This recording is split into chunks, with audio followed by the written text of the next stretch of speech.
full, and then black is completely empty. The next feature is the insert liquid feature. It allows the user to insert a new item or new liquid into a certain location in the EzBar. You would have to input the location, the liquid name, as well as the quantity in the bottle and the total quantity that is stored in the bottle. So the search feature allows the user to search a certain genre in our database so they can search up different liquids that they can put into the EzBar. And the one of the last features is the recipes feature. This feature allows the user to look at different recipes stored in our database so they can make different cocktails with it. And lastly, the inventory feature, which allows them to have a compact view of what's in the inventory based on location, as well as the liquid name and the quantity on hand. So for our test plan, we tested it in a various couple of ways, but these are the two tests that we decided to present. On the left, you can see a 6-bottle test, which is what we named it, but in a nutshell, that is our endurance test. This is used to simulate a bar, pub, or nightclub environment. And basically, what we did over the course of about an hour, hour and a half, we used EzBar 20 times, pouring 20 different drinks, using 6 different bottles. And as you can see, it's a little difficult to see.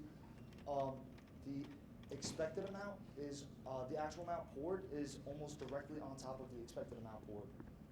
On the right, we did a 2-bottle test where we poured the same drink 10 times. And our highest variation was actually only 4 milliliters.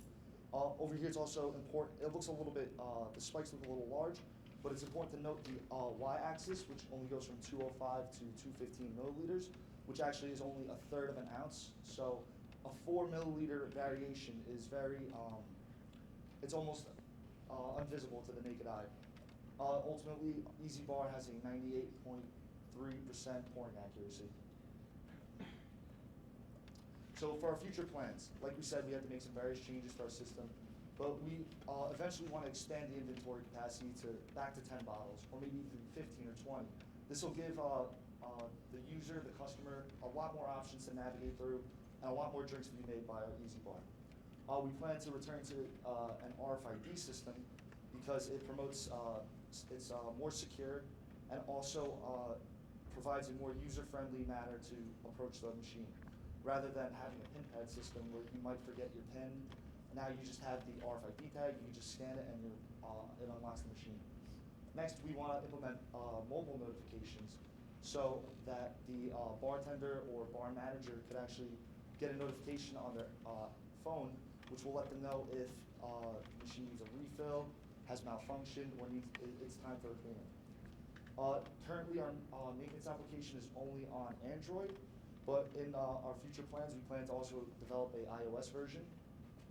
We plan to expand our database. Currently, we have about 50 recipes on our database, but when we have a final product, we want to have maybe in the hundreds to thousands of different recipes.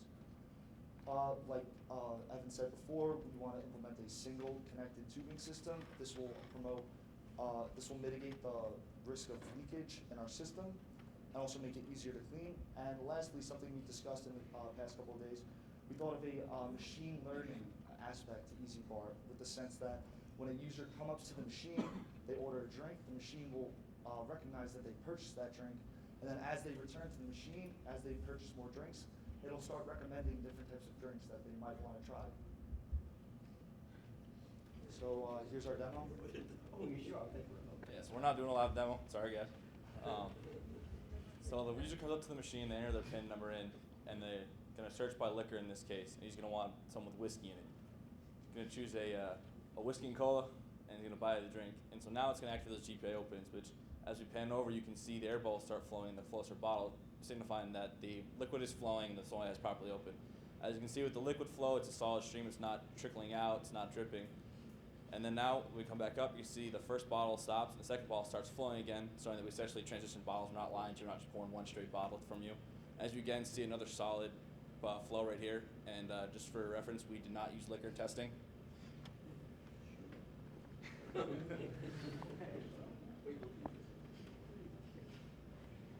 So overall, this was a very good project. We all learned a lot in our respective fields of the project. It was good to be in a medium-sized team dynamic of 5 people, all of us having to collaborate all of our work together, communicate with each other, meet up, all that jazz. And we all learned very good skills, and the most important thing that we've learned is that these projects they're not just hammering out code or hooking up a lot of circuits. It's a lot of researching, it's a lot of learning. Connor had to look up like different hardware parts for his circuits. Nate, Mike and I had to learn a lot about UWP and like different libraries to make it work for UWP and not WPF. And I know Mickey got some good experience with Android Studio, so overall it was a very good experience. Questions? Questions?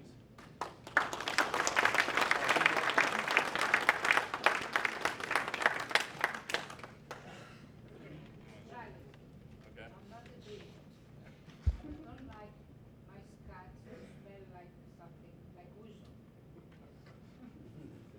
You're using everything goes to the same pipe.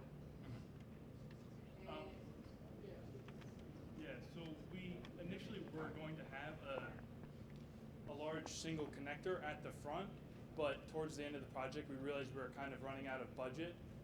So we ended up just kind of opting for a single tubing system. But in the long term, yeah, we do plan to have 6 tubes coming down to the end to kind of keep everything separate.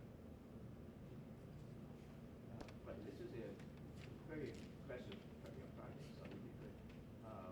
Should be a great, nice project to have some mechanical engineering contributions on right there. But I kind of missed that, just maybe a couple questions. How do you measure the liquid level? And the second question is the flow rate. How do you measure that?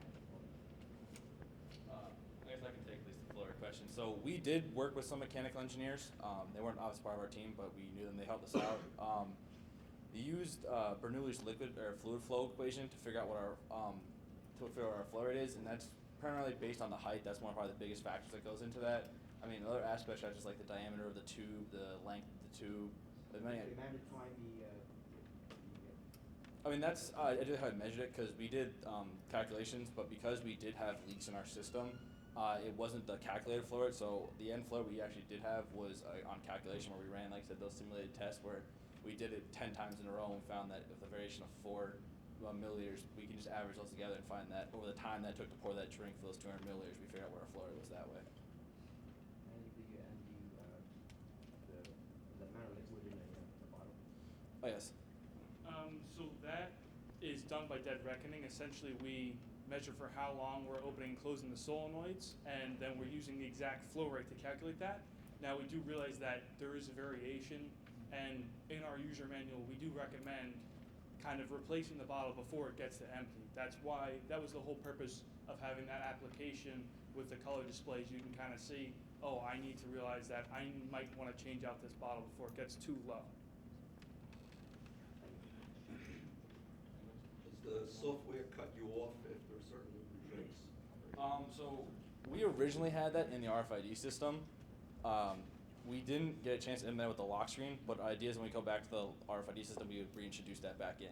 But currently, no, but it is a design. What do you waste? What do you waste? Well, I just wanted to know in the future. I see beauty I mean, question. I wonder also Yeah. if, as you have more and more drinks, if after a while it doesn't waste its time asking you for the code, because you know you'll never know it. Actually, after more and more drinks, it just starts watering them down. So it doesn't have to show up.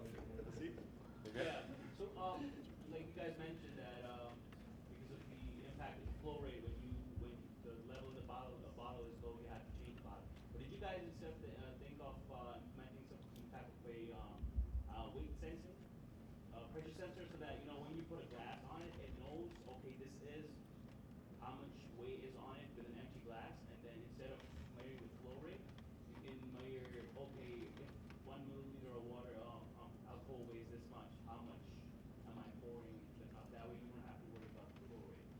You just know how much liquid is in the cup. Yeah, that is something we had discussed. We had actually talked about 2 different possibilities. On the bottom of the bottle holders, there's actually a small ring that the neck of the bottle goes into. So we discussed taking, essentially a load cell and placing it in there to exactly measure the weight of the bottle. One thing that we thought about we might have an issue is that different liquor bottles are different shapes. And if we weren't going to go and make our own kind of customized bottles, it would be a little difficult to measure it based off of that size. Go ahead. Not the bottle. Yeah. Put it on where the glass is. That was our second idea, was that we could put it underneath the glass, kind of where it pours out, and then just zero out the glass and measure that as it's going. Yes. If you guys design a great system and the application is 3 months, do you think that this system can be used in different applications, or do you think about different applications can you reuse the same system with some adjustment? Making an application, for example? Yeah, honestly, it's not too far off of what Lauren and Chris were doing, where they are filling up a bottle almost, or we're filling up a glass with this kind of same liquid system, and they did use a weight sensor or a light sensor as well. So yeah, it could have applications filling up containers or kind of distributing liquids in that same kind of form. Or medicinal alcohol, right?